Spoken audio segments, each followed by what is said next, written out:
I'll be ready. Do my makeup, bathe in my perfume. Quick shower won't take too long. I'll be done, just sing this song. So wrap me in plastic and make me shine. We can make a dollhouse, follow your design. Let's build a dog, better sticks and twine. That is Wrap Me in Plastic, Chromance remix. And that is extremely apt. Today I've got a bombshell, and I'm not even clickbaiting, from JabesAllowed.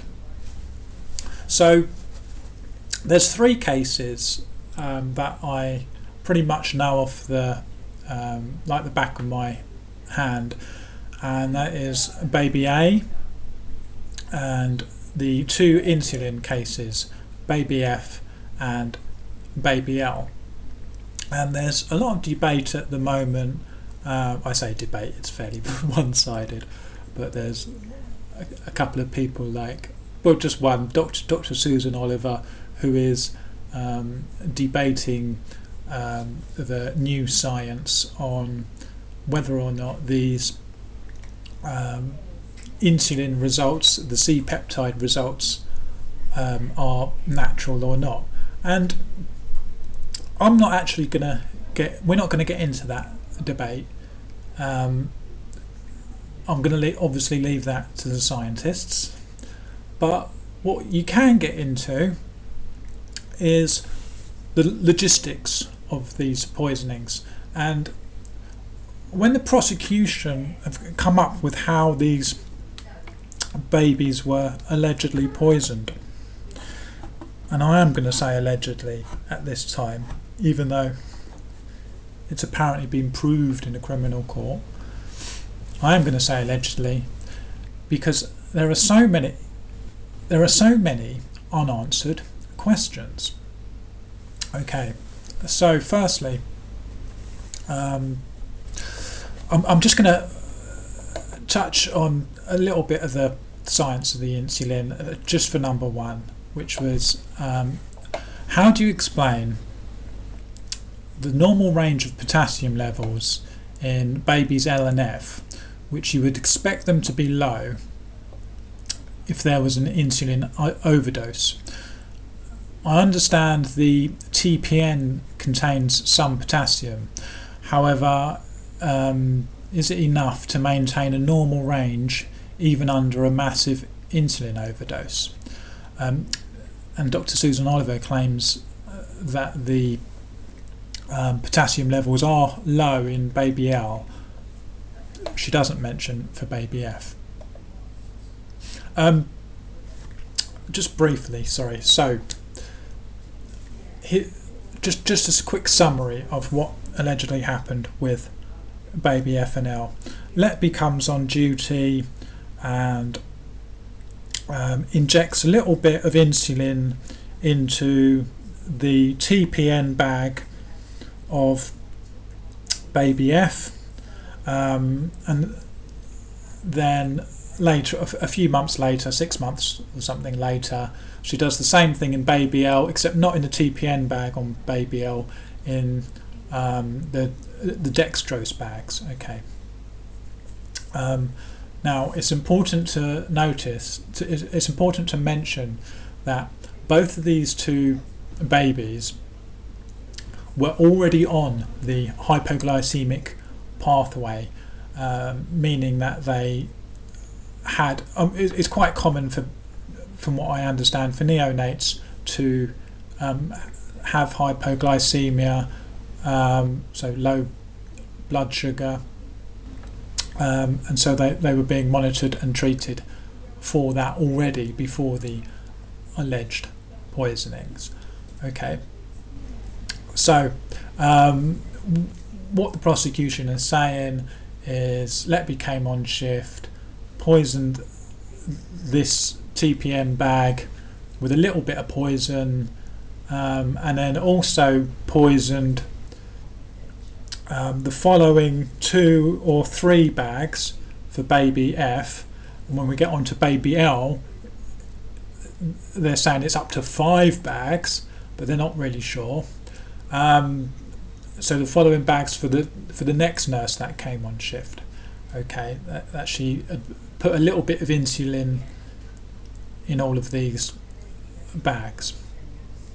Okay, so this raises some questions. So there were 3 nurses that were apparently on duty for the start of these poisonings for these two babies. That's Belinda Simcock, Lucy Letby, and another anonymous nurse. Okay, so here we go. The next question that is, can you explain why baby F's insulin level was recorded at over 4,000 picomoles in August 2015 and survived? So presumably for an attempted murder, which is what she was charged with. Just remember, so some people were saying, oh, maybe she was just trying to injure it. That's not what she was charged with. She was charged with attempted murder. So presumably for an attempted murder, you would need to increase the dose. But baby L, in April 2016, so like 6 months later, was only recorded at 1,099 picomoles. So instead of doubling the dose, she had, for some reason, less than halved it. Also, can you explain how baby L survived further shifts from Letby on shift without incident? In other words, Letby then went on a few weeks later to carry on caring for this baby up to full health. And the question is, would the baby now be somehow completely immune from all further insulin attacks? Of course it wouldn't. Number 3, how can you explain that no other baby on the unit suffering any effects from insulin poisoning, given that the 12.5% dextrose bag for baby L was made up on the ward when Letby was not on shift, which consisted of using a stock 50% dextrose solution and a stock 10% bag as opposed to bespoke bags.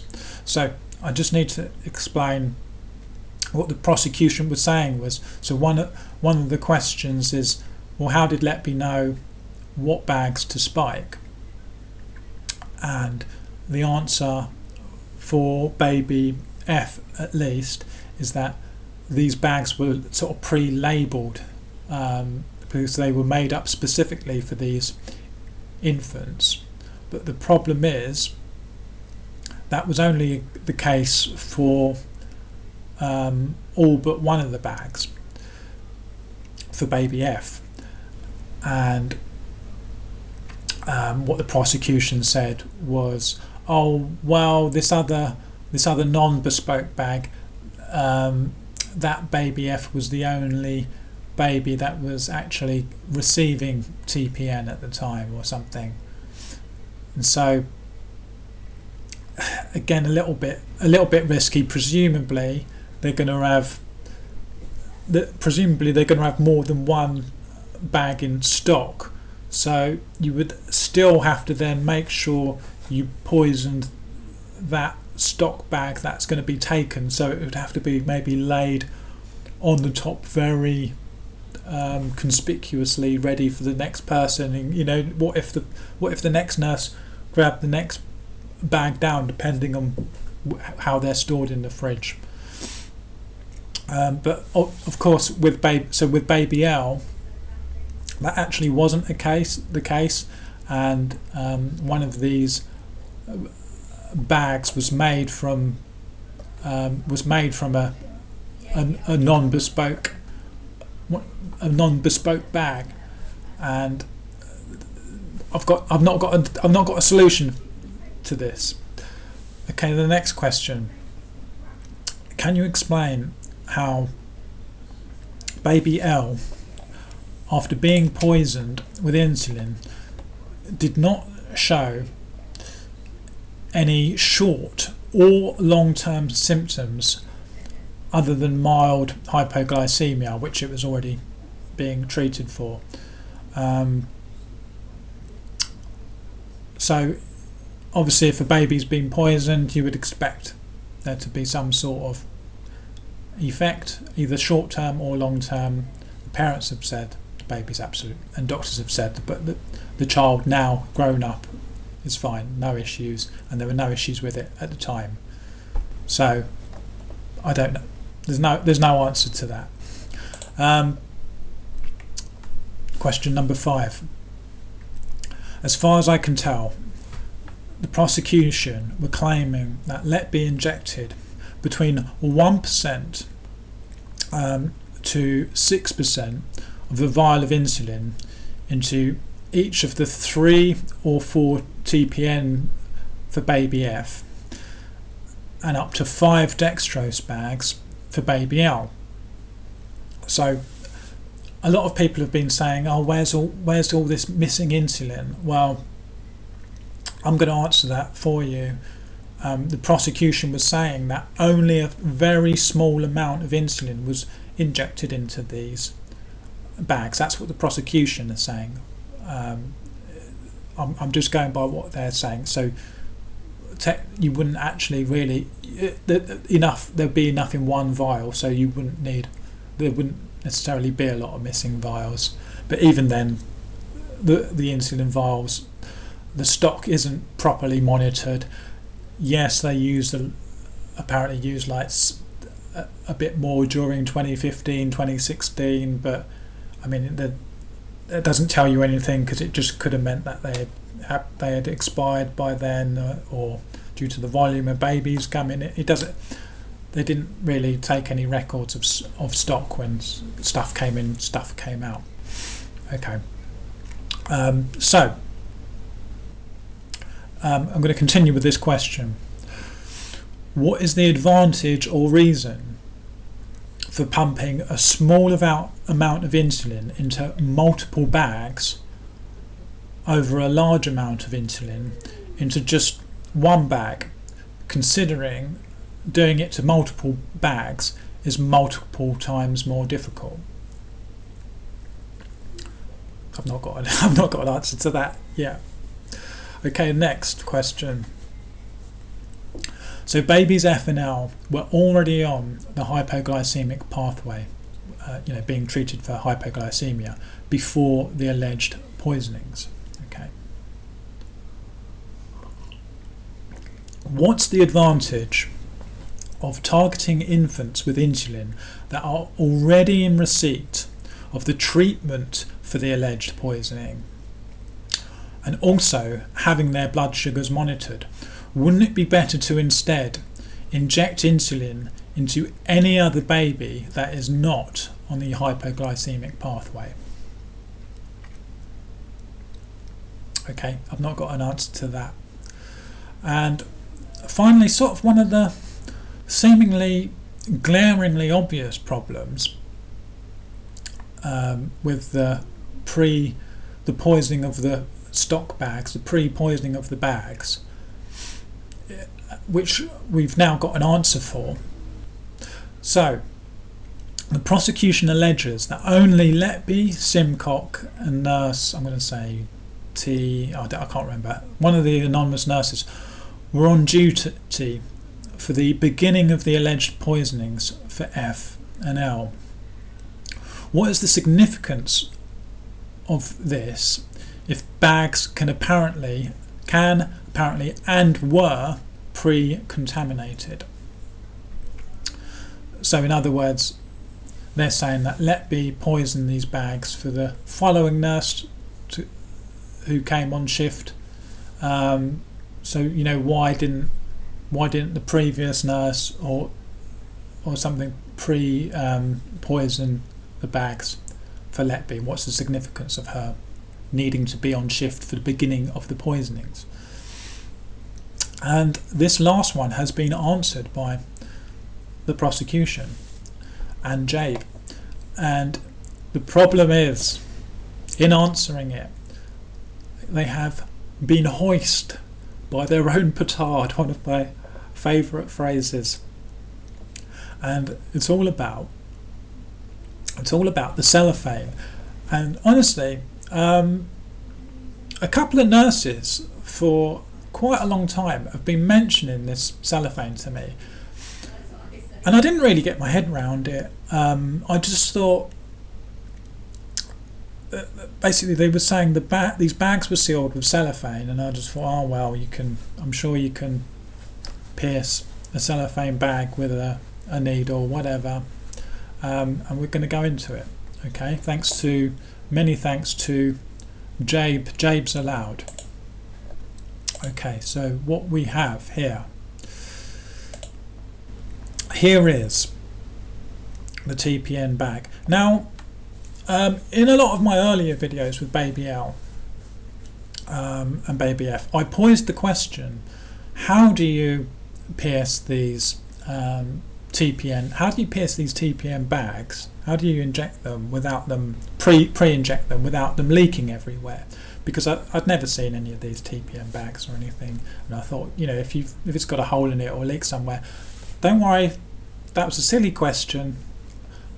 I'd never seen the bags, and what the issue is, they've got these ports that with a bung in, like a rubber bung, that are self-sealing, and so you can inject into these ports, and then they won't leak after. So that's that one answered. All right.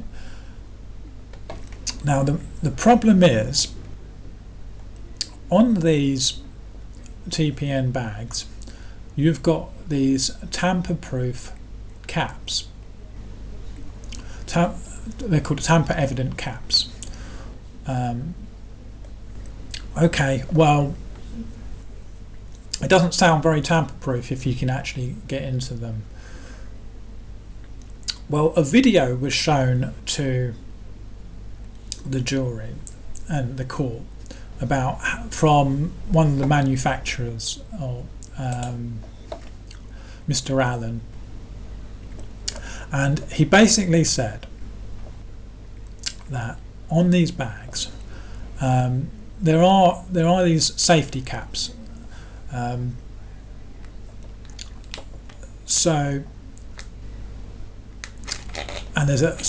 bag is already sealed by a white cap at the end, so that prevents any more ingress.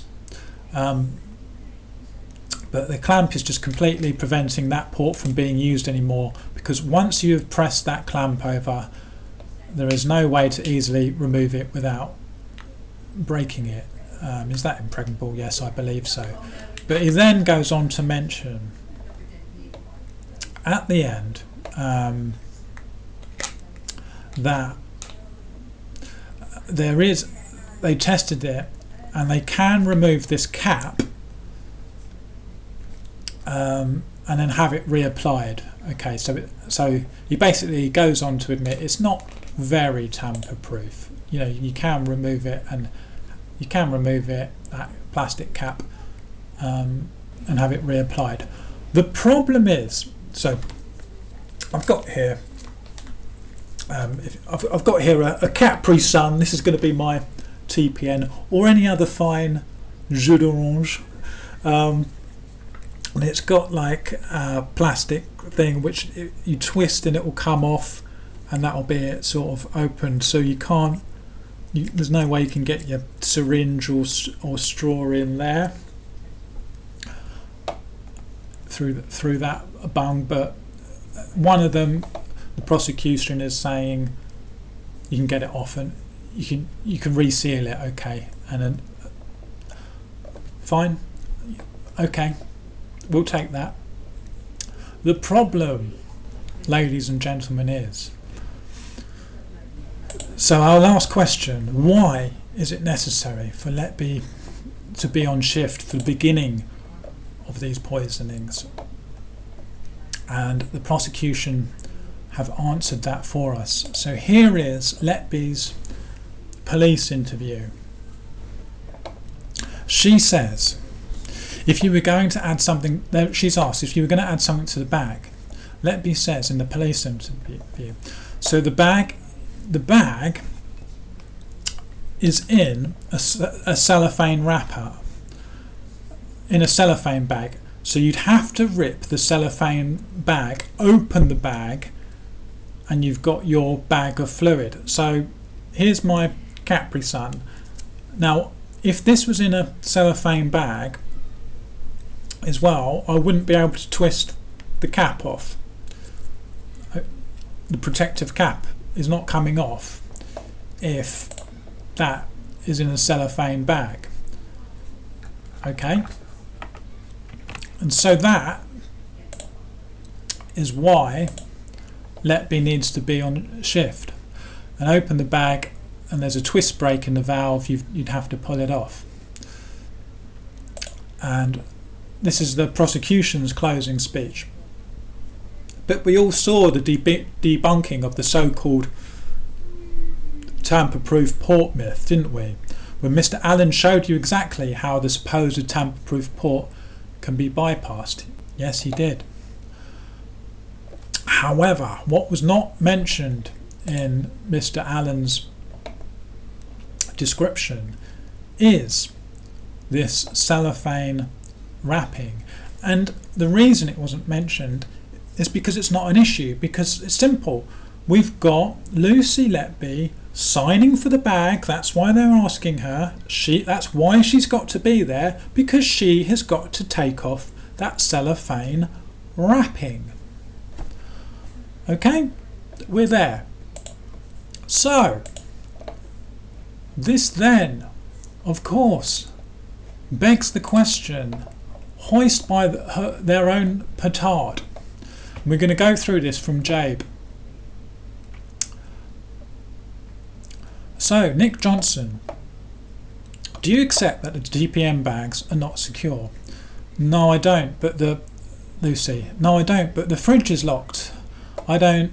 At what point? I think the bags are secure, yes, in the fridge. Secure in the sense that, Nick Johnson, secure in the sense that under lock and key is what you mean, Lucy, yes. As we know, the keys were passed around. Nick Johnson, they're not secure from someone with the key who wants to tamper with them, though, are they? Let me know. Do you remember the evidence of Mr. Allen, Ian Allen, on the 29th of November? Not in full detail, no. Do you remember him demonstrating how you can take the supposedly tamper-proof cap off a bag of TPN? Yes. And inject insulin into that bag? Yes. And the tiny amount of insulin that's required to produce results like this? Yes. But the bags in the fridge, and Lucy says yes, but the bags in the fridge are sealed, so you'd have to break the seal to do that. She's talking about the cellophane. Nick Johnson, yes. You either do it as the bag is being put up, so Lucy Letby's there on shift. And who was putting up the bag? Just remind us. Myself and it's Nurse A, the anonymous nurse. Nick Johnson, yes. Or you do it once the bag is up, and you were there, weren't you? I was there when the bag was hung, yes. So they're saying she took the seal off. Nick Johnson, yes. And if we look at the the staffing arrangements for this shift and the shift we're about to come onto with Baby L, only two people are in common to each shift, aren't they? Yes. One is Belinda Simcock, and the other is, myself. I thought this other anonymous nurse was as well. Doesn't matter.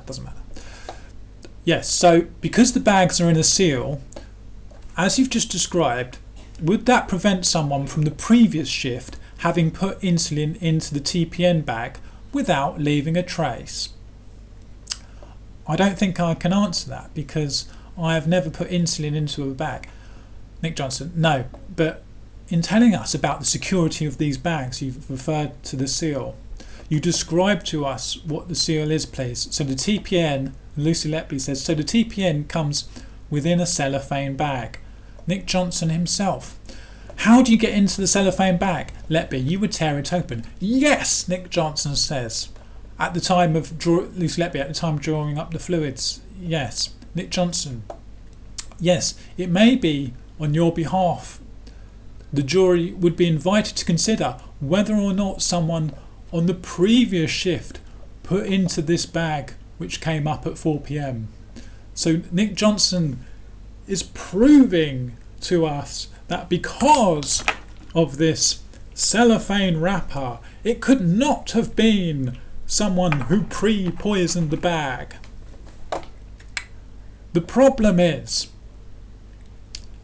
he goes on to say, the problem is,